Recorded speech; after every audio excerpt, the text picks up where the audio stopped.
Hi everyone, কেমন আছেন আপনারা সবাই? আজকে আপনাদের সাথে আরেকটা ব্লগ শেয়ার করতে চলে এসেছি।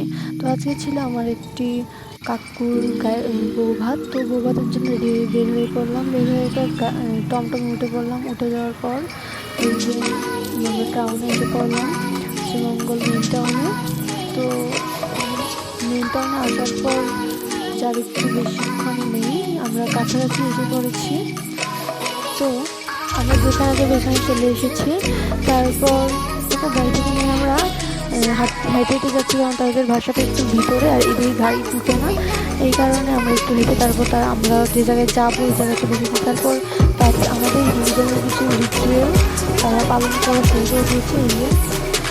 এটা বলা হয় সাত পাক। তারা সাত পাক করছে। জামাই কোনো সাত পাক করতেছে। এগুলো দেখার পর একটু ঘোরাঘুরি করার পর আমি খেতে বসে গেলাম।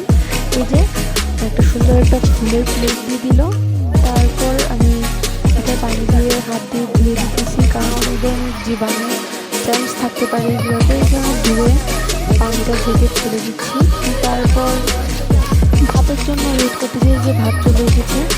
তারপর ওদের ভাত দেওয়ার পর আমাকে ভাত দিতে দিয়ে ভাত দেওয়ার পর ভাত দেওয়ার পর চলে এসলো বেগুনি।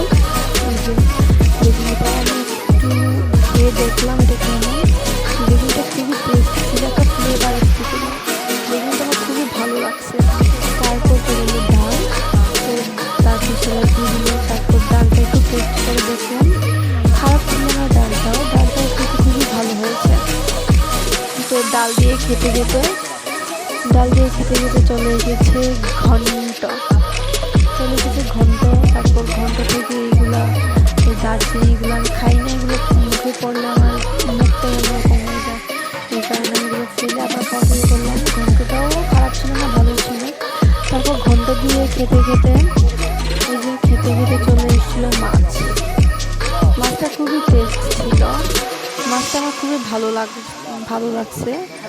মাছটা দিয়ে কয়েকটা ভাত খেলাম।